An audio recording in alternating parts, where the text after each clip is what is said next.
हमारे अति सचिव और बाकी उपस्थित राज्यों के और केंद्र के अधिकारीगण, मित्रों, सबसे पहले मैं आप सभी का बहुत उष्मा और हृदय के भाव के साथ स्वागत करना चाहता हूं, क्योंकि आज का ये सम्मेलन आने वाले दिनों में इस देश के सहकारिता के इतिहास को एक नए मकाम तक, नए पड़ाव तक ले जाने वाला सिद्ध होने वाला है। हमारे यहाँ सहकारिता ये कोई नया विचार, नया कंसेप्ट नहीं है। 125 साल पुराना हमारे यहाँ ये विचार भी है, गतिविधि भी है, संस्कार भी है। परंतु कोई भी गतिविधि हो, अगर 50 साल के बाद उसके समय के अनुकूल हम बदलाव नहीं लाते हैं तो धीरे धीरे वो गतिविधि कालबाह्य हो जाती है। मुझे लगता है कि सहकारिता क्षेत्र में भी समयानुकूल जो बदलाव होने चाहिए थे वो नहीं हुए और हम थोड़े पिछड़े हैं। अब समय आ गया है कि आज की जरूरियातों के अनुकूल सहकारिता अपने आप को आज की जरूरियातों के अनुकूल सांचे में डाले, मजबूत करे, पुनः एक बार फिर से सबका विश्वास अर्जित करे और एक नए उत्साह के साथ आजादी के अमृत महोत्सव में, अमृत महोत्सव से शताब्दी तक की ये यात्रा सहकारिता आंदोलन करे। ये समय आ गया है और इसीलिए देश के सम्माननीय प्रधानमंत्री श्री नरेंद्र मोदी जी ने 6 जुलाई 2021 को सहकारिता मंत्रालय का गठन किया। ये करीब 1 साल के अंदर सहकारिता से जुड़े हुए सभी क्षेत्रों पर सहकारिता मंत्रालय ने अनेकविध बैठकें करी हैं, अनेकविध सम्मेलन, विचार गोष्ठियों का आयोजन किया है और इसमें से विचार मंथन कर एक एजेंडा लेकर आज हम आप सबके सामने आए हैं।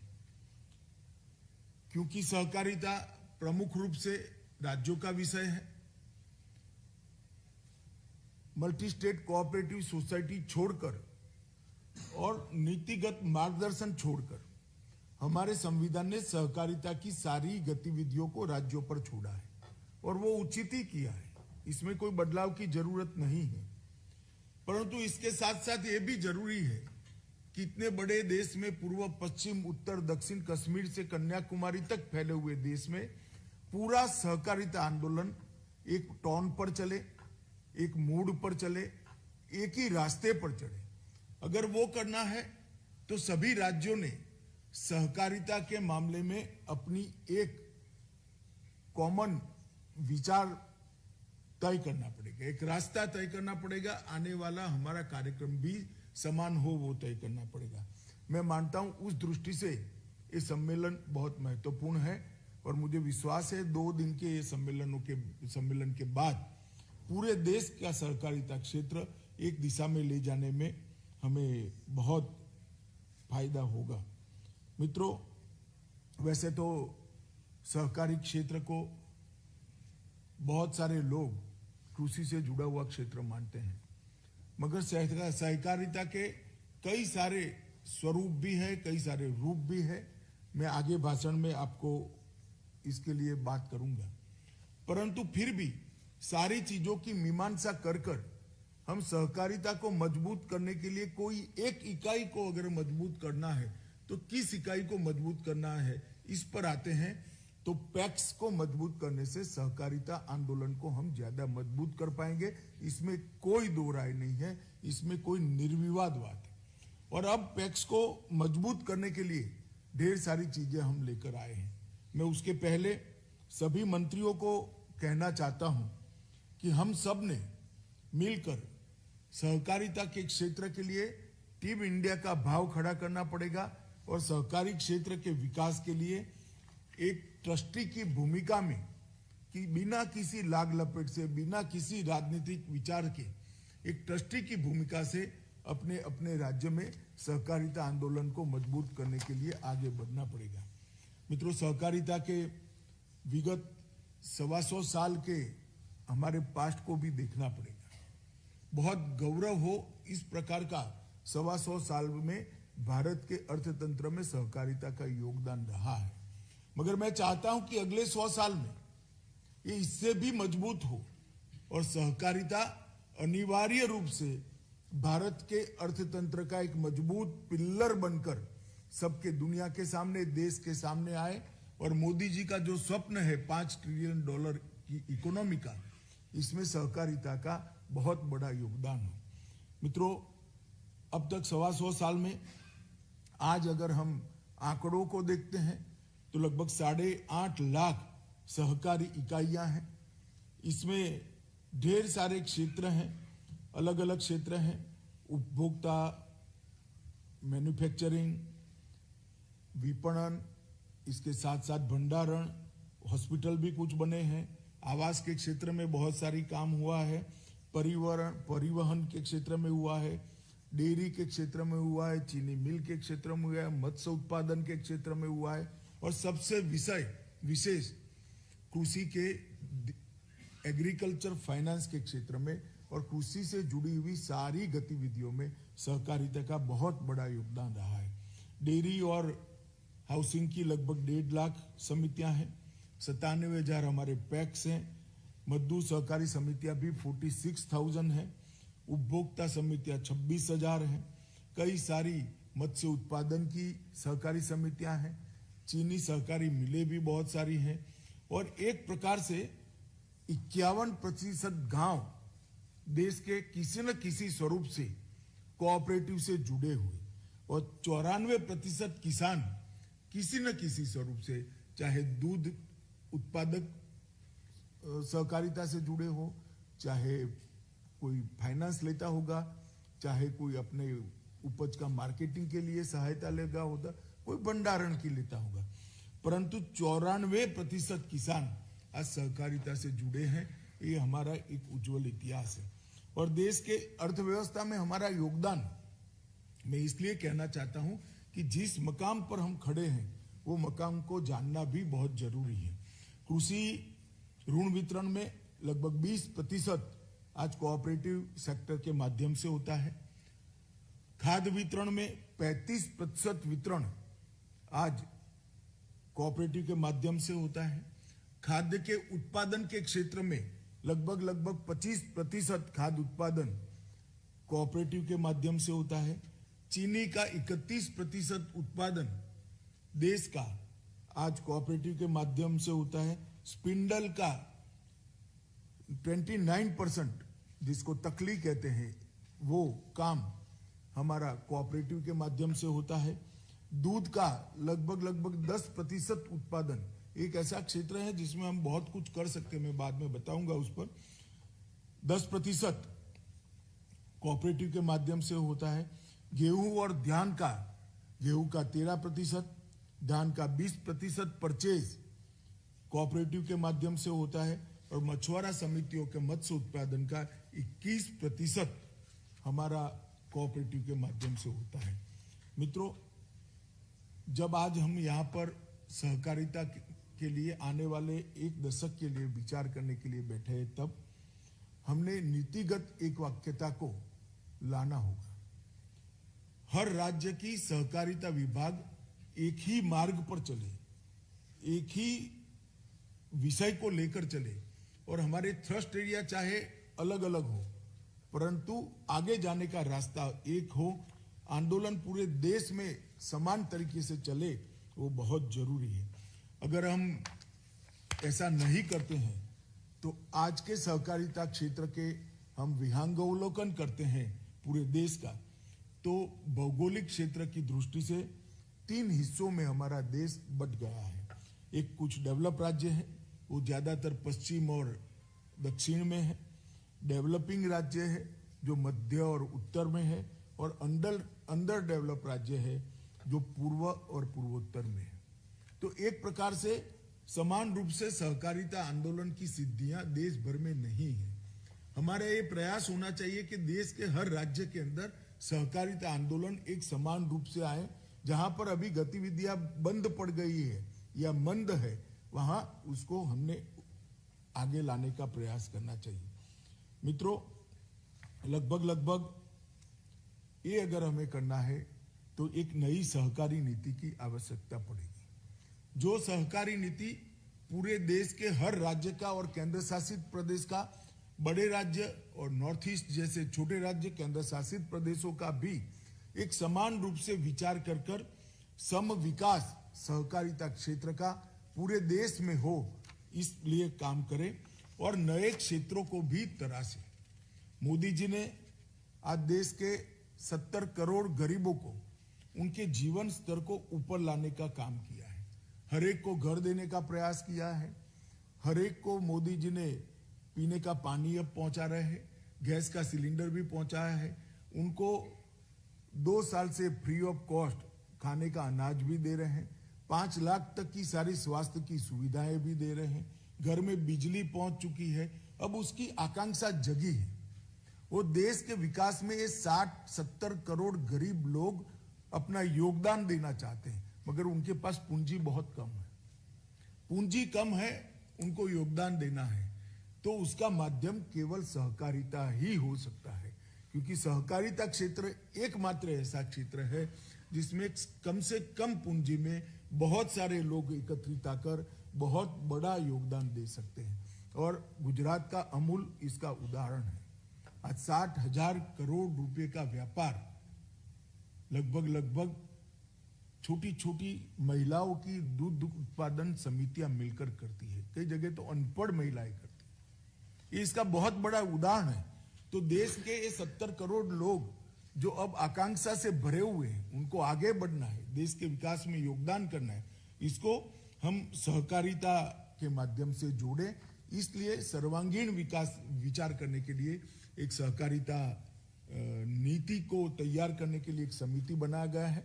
सभी राज्यों का उसमें प्रतिनिधित्व है और हमारे देश के पूर्व उद्योग मंत्री और सहकारिता क्षेत्र में जिन्होंने बहुत बड़ा काम किया है, ऐसे सुरेश प्रभु जी को उसका अध्यक्ष बनाया है और उनकी अध्यक्षता में आप सभी से सार्थक चर्चा कर इस सहकारी नीति के दस्तावेज को हम फाइनलाइज करेंगे। मित्रों, हमारा उद्देश्य होना चाहिए कि मास प्रोडक्शन ये देश के लिए जरूरी है। मास प्रोडक्शन देश के अर्थतंत्र के विकास के लिए जरूरी है, मगर जिस तरह से 130 करोड़ की आबादी का हम देश है, इसके लिए प्रोडक्शन बाय मासिस भी जरूरी है। और प्रोडक्शन बाय मासिस का कंसेप्ट सहकारिता के अलावे और कहीं से नहीं आता है। इसके लिए मुझे विश्वास है कि हमारी सहकारिता नीति बहुत आगे इस देश को ले जाएगी। इसका फोकस क्षेत्र हमने तय किया है। फ्री रजिस्ट्रेशन, कंप्यूटराइजेशन, लोकतांत्रिक पद्धति से चुनाव, सक्रिय सदस्यता सुनिश्चित करना, संचालन और नेतृत्व में प्रोफेशनलिज्म और ट्रांसपेरेंसी, व्यावसायिकता और पारदर्शिता लाना, जिम्मेदारी तय होना और जवाबदेही भी तय होना। अगर ये हम करते हैं तो ढेर सारे हमारे अभी जो दूषण सहकारिता में घुसे हुए दिखाई पड़ते हैं, उसको हम परिवर्तित कर पाएंगे। इसके साथ साथ प्रभावी मानव संसाधन नीति, जिसमें पारदर्शिता से भर्तियां हो, बुनियादी ढांचे का सशक्तिकरण, टेक्नोलॉजी का उपयोग और टेक्नोलॉजी के उपयोग के लिए नीति, नियम और दिशा निर्देश तीनों को हम समाहित करना चाहते हैं। युवाओं और महिलाओं की भागीदारी सहकारिता क्षेत्र में विशेष रूप से हो तो सहकारिता को एक लंबा आयुष्य मिलेगा, ऐसा मेरा मानना है। बाहरी व्यापार जगत से भी जुड़ाव करना पड़ेगा और प्रतिस्पर्धा के सभी मानांकों को रीच करना पड़ेगा। अब हम प्रतिस्पर्धा से बच नहीं सकते। कोऑपरेटिव को अब स्पर्धा के साथ टिकने का, स्पर्धा के साथ जीने का एक स्वभाव बनाना पड़ेगा, तभी जाकर कोऑपरेटिव आगे आएगा। इसके साथ साथ कुछ नए आयामों को भी हम तराशना चाहते हैं, जैसे insurance, health, tourism, processing, storage और सर्विसेज। ये ऐसे एरिया है जहां पर कोऑपरेटिव के माध्यम से हम काफी कुछ कर सकते हैं और हम करना भी चाहते हैं। और इसके लिए सबसे पहले हम एक मॉडल पैक्स के लिए एक मॉडल एक्ट मॉडल उसका संविधान यहाँ से आप लोगों को भेजेंगे। इस पर आप सबसे चर्चा हो चुकी है, सबके अभिप्राय भी आ चुके हैं। जितने भी स्टेक होल्डर्स थे इनके साथ चर्चा होने का काम पूरा हो गया है। ये मॉडल बायलॉज आपको भेजेंगे, इससे पैक्स का कंप्लीट रिवाइवल संभव होगा। पैक्स को मल्टीपर्पज बनाना पड़ेगा। गांव में एक पैक्स है तो अब इतने सारे गैस के सिलेंडर वितरण करने के लिए एजेंसी आ रही हैं, क्यों हमारे पैक्स गैस सिलेंडर को वितरण न करें? स्टोरेज के लिए इतनी सारी विपुल संभावनाएं हैं, क्यों भंडारण पैक्स न करें?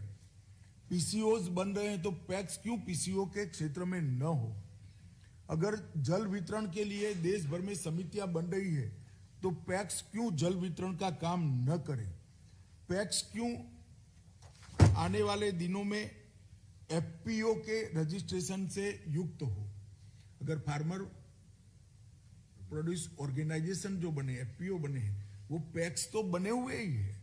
इसके अंदर एक आयाम अगर उसके बायलॉज के अंदर जोड़ देते हैं तो पैक्स की संपूर्ण स्वामित्व की एक एफपीओ का रजिस्ट्रेशन अलग से कर सकते हैं, जो टैक्सेशन के सारे मामले सेपरेटली डील करेगा।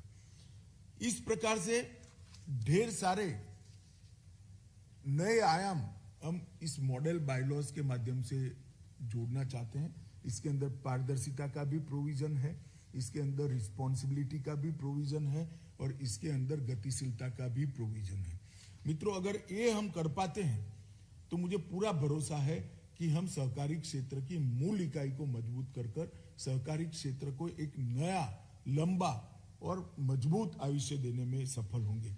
अभी लगभग 65,000 पैक्स हैं क्रियान्वयन में, वैसे तो 95,000 हैं, परंतु 65,000 पैक्स आज अपना काम का ठीक ढंग से कर रहे हैं। हमने तय किया है कि 3 लाख पैक्स 5 साल में हम नए बनाए, कुल मिलाकर बनाएंगे तो करीब 2,25,000 पैक्स के रजिस्ट्रेशन का हमने लक्ष्य रखा है। वो पैक्स डेयरी भी होंगे, वो पैक्स एफपीओ भी होंगे, वो पैक्स जल वितरण भी करेंगे, वो पैक्स गैस का वितरण भी करेंगे, वो पैक्स गोबर गैस भी बनाएंगे, वो पैक्स भंडारण का भी काम करेंगे। तो मॉडल बायलॉज जो आएगा, इसको जल्दी से जल्दी हर स्टेट अपने यहाँ एडॉप्ट करें और पैक्स के बायलॉज में बदलाव कर पैक्स को रिवाइव करने की दिशा में हमने जल्दी जाना पड़ेगा। मेरा आप सबसे अनुरोध है कि इसको आप बहुत देर करें बगैर अपने अपने राज्य में इसका अमल करेंगे। मित्रों, हमने जिस पंचायतों में पैक्स नहीं है इसको आइडेंटिफाई कर लिया है और एनडीडीबी और सहकारिता विभाग दोनों मिलकर इस पैक्स को कमी को पूरा करने के लिए एक अभियान चलाने वाले हैं, जो डेयरी भी बनाएंगे, पैक्स भी बनाएंगे और हर गांव में, हर पंचायत में लगभग एक पैक्स और डेयरी की उपलब्धता हो जाए, इस प्रकार से हम करेंगे। अगर पैक्स को इतनी मल्टीपर्पज बनाना है तो इसकी अकाउंटिंग सिस्टम को हमने नए सिरे से देखना पड़ेगा। इसलिए मोदी जी ने पैक्स से एपेक्स तक एक सुचारू रूप से एक सीमलेस ट्रांजैक्शंस हो, इसके लिए पैक्स के कंप्यूटराइजेशन का निर्णय किया है। हम 65,000 पैक्स को प्रथम चरण में कंप्यूटराइज करेंगे। इसका एक अच्छा सॉफ्टवेयर भी भारत सरकार का सहकारिता विभाग बना रहा है, जिसमें सारे काम को समाहित कर दिया जाएगा। इसके बाद PACS, district cooperative bank, state cooperative bank और नाबार्ड, ये चारों एक ही सॉफ्टवेयर से चलेंगे और एक ही प्रकार की अकाउंटिंग सिस्टम से चलेंगे, जिसके माध्यम से ऑनलाइन ऑडिट की भी सुविधा हो जाएगी। तो ढेर सारी हमारी दिक्कतें पैक्स के बायलॉज एक्सेप्ट करने से और पैक्स के कंप्यूटराइजेशन से और नए सॉफ्टवेयर को एडॉप्ट करने से समाप्त होगी।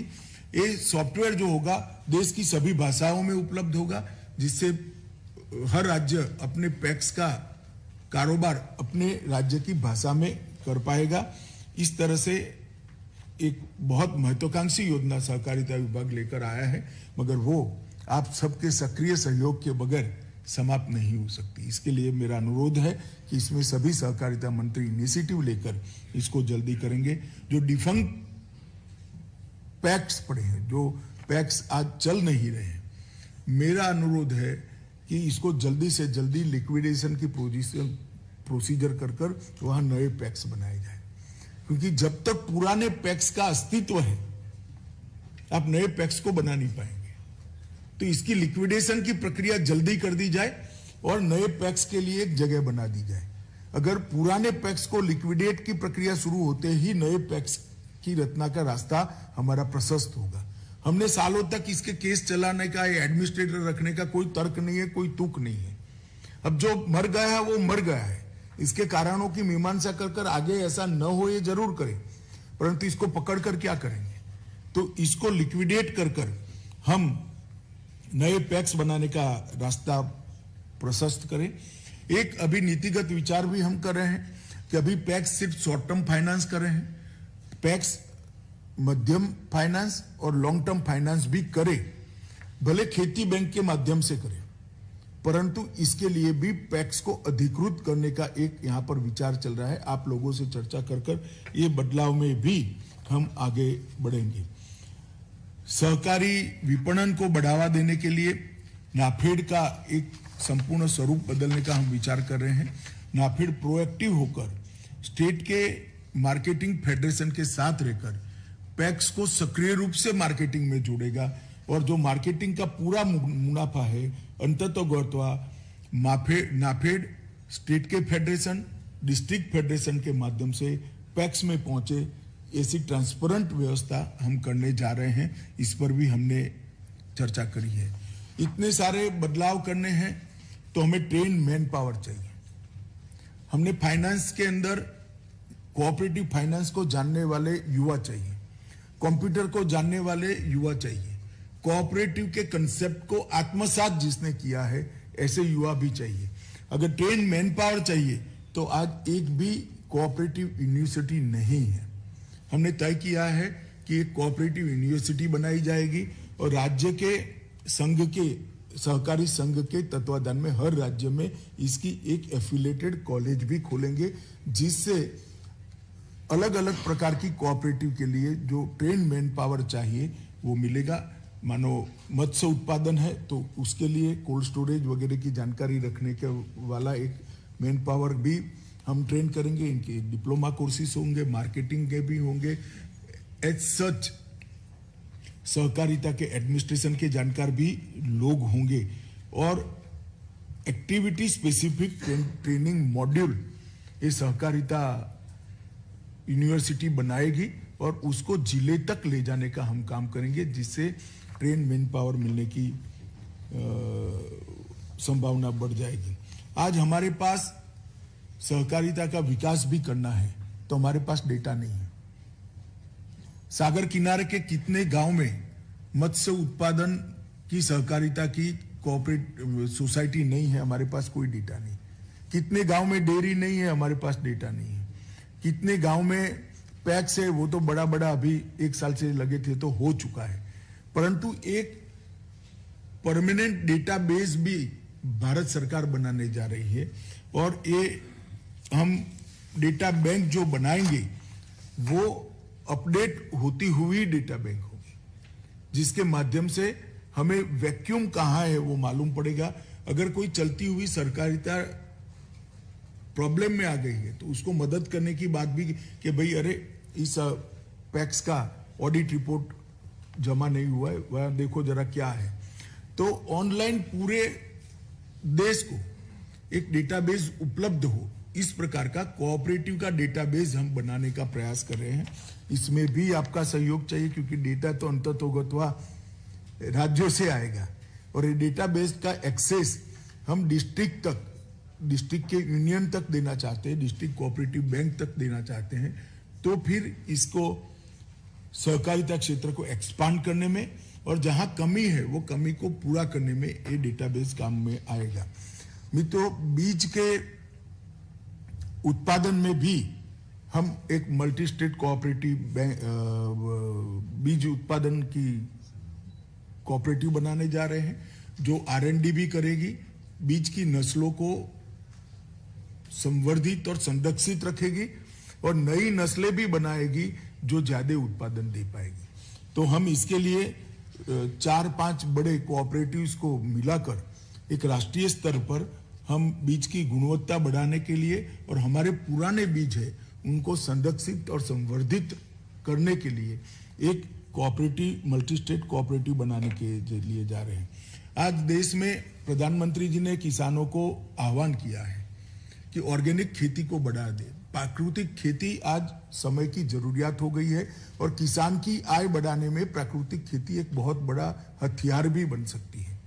दुनिया भर में ऑर्गेनिक प्रोडक्ट का मांग है, मगर हमारे यहाँ सर्टिफिकेशन की व्यवस्था नहीं है। ये प्रोडक्ट जो प्राकृतिक ऑर्गेनिक के नाम से बिक रहा है वो ऑर्गेनिक है या नहीं है, इसकी विश्वसनीय सर्टिफिकेशन की व्यवस्था नहीं है। इसके मार्केटिंग की भी व्यवस्था नहीं है, इसकी एक्सपोर्ट की भी व्यवस्था नहीं है। तो अमूल के नेतृत्व में हम ऑर्गेनिक प्रोडक्ट को सर्टिफाइड करने का और उसके मार्केटिंग करने की एक कोऑपरेटिव बनाने जा रहे हैं जो मल्टी स्टेट कोऑपरेटिव होंगी, जिसमें सब स्टेट को हम जोड़ेंगे। तो आपके राज्य का ऑर्गेनिक प्रोडक्ट बनाने वाला किसान अपने मिट्टी का परीक्षण करा लेगा, अपने उत्पादों का परीक्षण करा लेगा और उसका उत्पाद पूरा का पूरा अमूल परचेज कर विश्व भर के बाजार में एक्सपोर्ट से लेकर दिल्ली या बड़े शहरों में बेचकर जो मुनाफा आएगा वो कोऑपरेटिव के सिद्धांतों के अनुरूप वापस किसान के पास जाएगा। इस प्रकार की एक बहुत मजबूत व्यवस्था हम बनाने जा रहे हैं। आने वाले 2 महीने के अंदर ही हम बीज संवर्धन का और जैविक उत्पादों के मार्केटिंग का और सर्टिफिकेशन का कोऑपरेटिव मल्टी स्टेट कोऑपरेटिव बना लेंगे, जिससे राज्य जुड़ेंगे तो राज्य के ऑर्गेनिक फार्मिंग करने वाले किसानों को बहुत बड़ा फायदा होगा। इसके साथ साथ अमूल, इफको, नाफेड, एनसीडीसी और क्रिप्को इतने लोग मिलकर एक मल्टी स्टेट एक्सपोर्ट हाउस भी बनाने जा रहे हैं, जो खादी के उत्पादों को, जो हैंडीक्राफ्ट से उसके उत्पाद को और एग्रीकल्चर उत्पाद को विश्व भर के बाजार में एक्सपोर्ट करने का काम करेगा। छोटी से छोटी कोऑपरेटिव इकाई को भी अपने प्रोडक्ट को एक्सपोर्ट करना है तो कहीं जाने की जरूरत नहीं, कोई एलसी लिमिट की जरूरत नहीं है, कोई फाइनेंस की जरूरत नहीं है। ये मल्टी स्टेट कोऑपरेटिव निर्यात बनेगा, निर्यात के लिए जो मल्टी स्टेट कोऑपरेटिव बनेगा वो ही उसको आगे पर ले जाएगा। मित्रों, इन शॉर्ट पैक्स का computerisation, multi state cooperative state के कानून में हम बहुत बड़े बदलाव ला रहे हैं, आप लोगों से चर्चा हो गई है। मॉडल बायलॉज भी हम ला रहे हैं, राष्ट्रीय सहकारिता विश्वविद्यालय बना रहे हैं, राष्ट्रीय सहकारी डेटा बैंक बना रहे हैं, एक एक्सपोर्ट हाउस भी बना रहे हैं, ऑर्गेनिक एग्रीकल्चर प्रोडक्ट को बेचने के लिए एक मल्टी स्टेट कोऑपरेटिव सोसाइटी बना रहे हैं और बीज उत्पादन के लिए भी हम एक कोऑपरेटिव बनाने जा रहे हैं। मित्रों, सहकारिता मंत्रालय में कोऑपरेटिव को स्ट्रेंथन करने के लिए इस 1 साल में ढेर सारे काम किए हैं। जैसे चीनी मिलों के लिए अतिरिक्त आयकर लगता था, कोऑपरेटिव चीनी मिलों को ही लगता था। जिन राज्यों में चीनी मिलों का कारोबार है उनको मालूम होगा, विशेषकर महाराष्ट्र, कर्नाटक, गुजरात, उत्तर प्रदेश। तो एक बहुत अन्यायी बात थी और 50 साल से चल रही थी। सहकारिता मंत्रालय बनने के 1 माह के अंदर ही अतिरिक्त आयकर को हमने समाप्त कर एक बहुत बड़ा कोऑपरेटिव को इक्वालिटी का स्टेटस देने का काम किया है। सहकारी समिति पर अधिभार जो था वो 12% से घटाकर 7% कर लिया है। देश भर की कोऑपरेटिव को इसका फायदा हुआ। एमएटी के दर को 18.5% से घटाकर 15% लाकर कॉरपोरेट के लेवल पर लाने का काम किया है। क्रेडिट गारंटी फंड योजना को भी हम अब डीसीसीबी और एसटीसीबी ऋण देने के उनकी पात्रता बढ़ाई है। जेम के बड़े जो कोऑपरेटिव अभी तो 100 करोड़ तक का टर्नओवर रखा है, मगर जेम पर से परचेस करने के लिए और जेम पर बेचने के लिए कोऑपरेटिव को हमने मान्यता दी है। पैक्स के कंप्यूटराइजेशन का भी, जैसे मैंने पहले बताया, एक योजना लेकर आए हैं। ग्रामीण और शहरी सहकारी व्यवसायी बैंकों पर ढेर सारे पॉजिटिव निर्णय कर उनका व्यापार बढ़े, इस प्रकार का आरबीआई से बदलाव कराने में भी हमें सफलता मिली है। और इसके साथ साथ अर्बन कोऑपरेटिव बैंक के और बैंकिंग क्षेत्र के इन टोटो जितने सवाल आरबीआई के साथ लंबित है उसका भी एक लिस्टिंग हो चुका है। हमारी सभी फेडरेशनों से बैठक हो गई है। आरबीआई को अग्रिम मुद्दे सहकारिता सचिव ने भेज दिए हैं और कुछ ही समय में आरबीआई के साथ हम बात कर इसके भी निपटारे के लिए करेंगे। मैं आपको इतना ही कहना चाहता हूं, अब सहकारिता आंदोलन के साथ दोयम दर्जे के नागरिक का व्यवहार नहीं हो सकता। सेकंड ग्रेड सिटीजन का व्यवहार जो अब तक होता था वो नहीं होगा। हमें भरोसा रखना चाहिए और मोदी जी ने ये विश्वास समग्र सहकारिता क्षेत्र को दिया है। परंतु हमने भी पारदर्शिता लानी पड़ेगी, हमने भी जवाबदेह होना पड़ेगा, हमने भी एफिशिएंसी बढ़ानी पड़ेगी, हमने भी टेक्नोलॉजी को एक्सेप्ट करना पड़ेगा, हमने भी प्रोफेशनल को एक्सेप्ट करना पड़ेगा, हमने भी परिश्रम कर नए नए क्षेत्रों में सहकारिता को पहुंचाना पड़ेगा। और ये अगर हम सहकारिता क्षेत्र के सहयोग से अगर करते हैं, मेरी करीब एक साल में 20 राष्ट्रीय फेडरेशनों से के साथ डिटेल बैठक हुई है, इनके भी प्रॉब्लम सारे लिस्ट आउट किए, इसको भी हम रिजॉल्व करेंगे। परंतु मैं फिर से इस बात पर वजन देना चाहता हूं कि सहकारिता राज्यों का क्षेत्र है। जब तक राज्य की इकाइयां इस बदलाव के लिए अपने आप को तैयार नहीं करती है, ये कभी हो नहीं सकता। इसलिए मेरा आप सभी से अनुरोध है कि इतने सारे बदलाव जो कुछ तो मैं बोल भी नहीं पाया हूं, मगर हमने तय किया है कि सम्मेलन के बाद सहकारिता सचिव देश भर के सहकारिता विभाग को एक डिटेल नोट भेजेंगे कि सहकारिता विभाग आने वाले 1 वर्ष के अंदर क्या करने जा रहा है। तो ये रोड मैप को राज्य भी एडॉप्ट करे और ये रोड मैप के अंदर आपका योगदान हो, तभी जाकर सहकारिता को ताकत मिल सकती है। इसमें कहीं पर भी किसी भी प्रकार की राजनीति की कोई गुंजाइश नहीं है।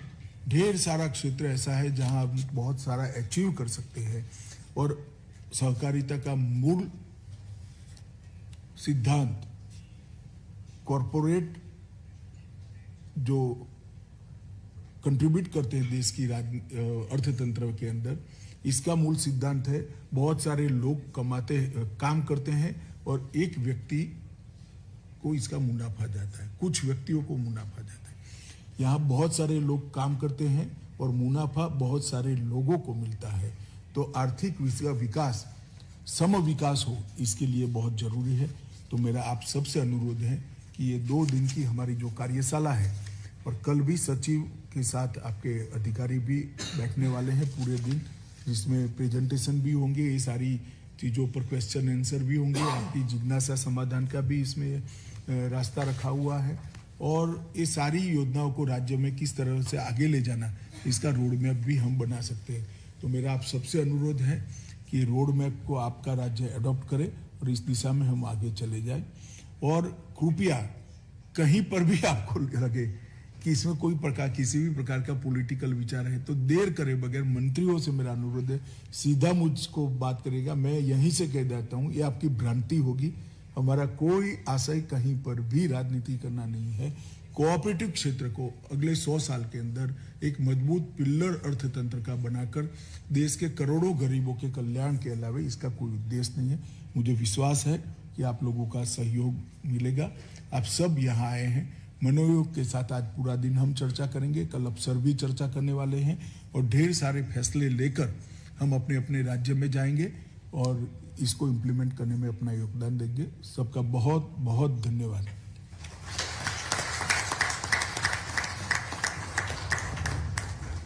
सभा के समक्ष अपने विचार रखने व सम्मेलन के आगे के कार्यक्रम को दिशा प्रदान करने के लिए माननीय मंत्री जी का बहुत बहुत धन्यवाद।